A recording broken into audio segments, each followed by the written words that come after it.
Bismillahirrahmanirrahim. Assalamualaikum warahmatullahi wabarakatuh.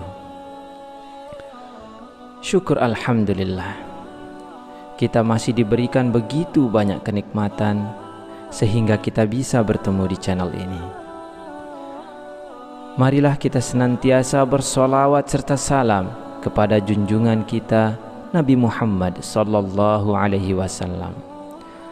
Allahumma salli ala Sayyidina Muhammad wa ala ali Sayyidina Muhammad. Doa dan harapan saya, semoga saudaraku semuanya selalu diberikan kesehatan, dilapangkan rezekinya, diampuni dosa-dosanya, dan dipanjangkan umurnya. Amin ya rabbal alamin. Sahabat beriman, rahimakumullah. Kita semua sadar bahwa kelak kita akan mengalami kematian. Sisa hidup yang kita jalani sekarang ini hanyalah menunggu waktu. Menunggu waktu giliran nyawa kita akan dicabut oleh malaikat maut. Dan dari sinilah kehidupan yang sesungguhnya baru akan dimulai. Saat manusia meninggal, maka akan terputus semua amalannya kecuali 3 perkara: sedekah jariah, ilmu yang bermanfaat, dan anak soleh yang mendoakan. Hal ini sebagaimana yang pernah diriwayatkan oleh Abu Hurairah radhiyallahu an bahwa Rasulullah shallallahu alaihi wasallam pernah bersabda, apabila manusia meninggal, amalnya akan terputus kecuali 3 perkara: sedekah jariah, ilmu yang bermanfaat, dan anak soleh yang mendoakannya. Hadis riwayat An-Nasa'i dan Tirmizi. Sebagai seorang muslim yang sadar akan pentingnya bekal amal di hari kiamat, tentu akan sangat berharap amal yang pernah dikerjakan selama hidup bisa mengantarkannya menuju surga yang telah Allah sediakan. Tapi sebelum itu perlu kita ketahui, amal jariah adalah amal yang terus mengalir meski si pengamalnya telah meninggal dunia. Amal tersebut bisa berupa amal kebaikan maupun amal keburukan. Ketika semasa hidup kita gemar melakukan sedekah jariah, maka pahala sedekah tersebut akan terus mengalir walaupun kita sudah meninggal dunia. Kita akan terus mendapatkan kucuran pahala selama harta atau tenaga yang kita sedekahkan masih dimanfaatkan atau membawa manfaat bagi kaum muslimin lainnya. Begitu juga dengan amal keburukan yang pernah kita kerjakan semasa hidup di dunia. Kita pun akan terus mendapatkan kucuran dosa meskipun kita telah meninggal dunia. Betapa menyedihkannya nasib seorang mukmin yang telah meninggal namun terjerumus ke dalam dosa jariah. Satu hal yang perlu kita tahu adalah yang malaikat catat dari kehidupan kita tak hanya aktivitas dan amalan yang kita kerjakan, namun juga dampak dan pengaruh dari aktivitas dan amalan kita. Dalam surat Yasin, Allah Subhanahu wa taala berfirman, sesungguhnya kami menghidupkan orang-orang mati dan kami menuliskan apa yang telah mereka kerjakan dan berkas-berkas yang telah mereka tinggalkan, dan segala sesuatu kami kumpulkan dalam kitab induk yang nyata, Lauhil Mahfuz. Dari ayat tersebut dapat kita simpulkan bahwa orang yang melakukan amal dan aktivitas yang baik, maka insya Allah Allah Subhanahu wa ta'ala akan mencatat amal baik itu dan memberikan ganjaran dari apa yang diamalkan. Oleh karena itu, agama Islam mengajarkan umatnya untuk melakukan amal kebaikan, yang mana amal tersebut bisa memberikan pengaruh baik bagi masyarakat. Insya Allah, dengan begitu kita akan mendapat pahala dari amal yang kita kerjakan sekaligus dampak baiknya.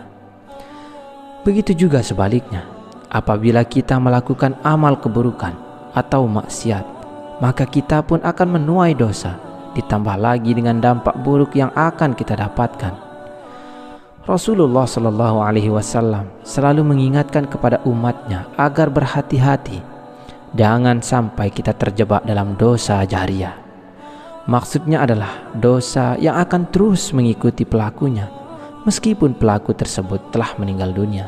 Na'udzubillahi min dzalik. Sahabat beriman, lalu jenis dosa apa saja yang akan terus menimpa pelakunya meskipun pelakunya telah meninggal dunia? Yang pertama, mempelopori perbuatan maksiat. Maksudnya adalah seseorang yang melakukan perbuatan maksiat di hadapan orang lain sehingga banyak orang yang mengikuti perbuatannya, sekalipun orang tersebut tidak mengajak orang lain untuk mengikutinya. Dari Jabir bin Abdullah, Rasulullah Shallallahu Alaihi Wasallam pernah bersabda, barang siapa yang mempelopori satu kebiasaan yang buruk dalam Islam, maka dia mendapatkan dosa keburukan itu dan dosa setiap orang yang melakukan keburukan itu karena ulahnya, tanpa dikurangi sedikit pun dosa mereka. Hadis riwayat Muslim. Dari hadis tersebut dapat kita simpulkan bahwa meski orang yang menjadi pelopor kemaksiatan tersebut tidak mengajak lingkungan di sekitarnya untuk melakukan hal yang sama, akan tetapi dengan perbuatan yang dikerjakan tersebut memotivasi orang lain untuk melakukan seperti yang dikerjakan. Oleh karena itu, anak Adam pertama kali membunuh, maka dia akan dilimpahkan tanggung jawab atas semua kasus pembunuh karena kezaliman di alam ini. Rasulullah Shallallahu Alaihi Wasallam pernah bersabda, tidak ada satu jiwa yang terbunuh secara zalim melainkan anak Adam yang pertama kali membunuh akan mendapat dosa karena pertumpahan darah itu. Hadis riwayat Bukhari dan Muslim. Jika kita mengkaji lebih dalam dari hadis tersebut, maka kita bisa ambil contoh mudahnya seperti ini. Mungkin kita pernah melihat seorang wanita yang mengenakan celana pendek di hadapan publik. Saat ada wanita lain melihat hal tersebut, maka ia pun menirunya, sehingga menjadi ramai dan tidak merasa risih lagi para wanita memakai celana pendek di hadapan publik. Padahal kita semua tahu, celana pendek hanya boleh dilakukan atau digunakan ketika berada di dalam rumah saja. Mungkin benar, wanita yang pertama kali memakai celana pendek tersebut tidak mengajak orang lain secara terang-terangan. Namun mengingat wanita tersebut menjadi pelopornya, kemudian banyak yang meniru, maka ia pun mendapatkan kucuran dosa dari semua yang menirunya tanpa dikurangi sedikit pun. Sekalipun pelopor wanita yang mengenakan celana pendek tersebut sudah meninggal dunia. Yang kedua, mengajak melakukan kesesatan dan maksiat. Seorang yang menyeru atau mengajak pada perbuatan dosa, maka akan mendapatkan pula dosa daripada pengikutnya. Hal ini telah dijelaskan oleh Allah Subhanahu wa Ta'ala yang tertuang dalam Quran Surah An-Nahl ayat 25.